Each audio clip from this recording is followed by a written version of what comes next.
गांव के इस घर में सुबह से ही रोना पीटना मचा था क्योंकि इस घर का एक छोटा बच्चा सुबह से ही गायब था और घर में चारों तरफ खून ही खून बिखरा पड़ा था। बच्चे की मां का रो रो कर बुरा हाल हो गया था। तभी सामने वाले रास्ते से गांव का एक आदमी गाना गुनगुनाते हुए जा रहा होता है।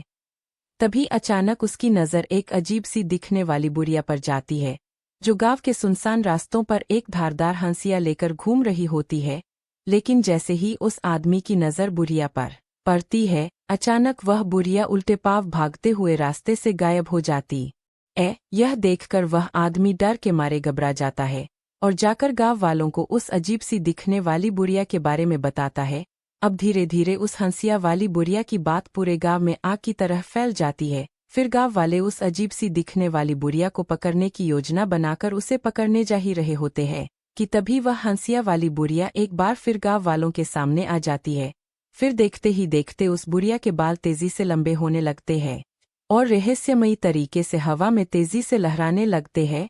फिर बुढ़िया तेजी से उल्टे पांव भागते हुए एक बार फिर से गायब हो जाती है। लेकिन सभी गांव वाले एकजुट होकर इस बुढ़िया को ही बच्चे के गायब होने का जिम्मेदार मानकर बुढ़िया को गांव में खोजने के लिए दौड़ पड़ते हैं। लेकिन शातिर बुढ़िया गांव के पीछे वाले सुनसान रास्ते से लोगों की नजरों से बचते हुए एक भारी सूटकेस लेकर भाग जाती है और सूटकेस को झाड़ियों के पीछे बने एक पुराने कुएं में फेंक देती है।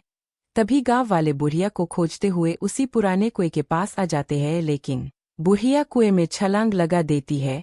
तभी कुएं में से एक आवाज आती है, मैंने एक बाबा के कहने पर अपने पोते की सलामती के लिए तेरे बच्चे की बलि चढ़ा दी है। यह सुनकर सभी गांव वाले सन्न रह जाते हैं।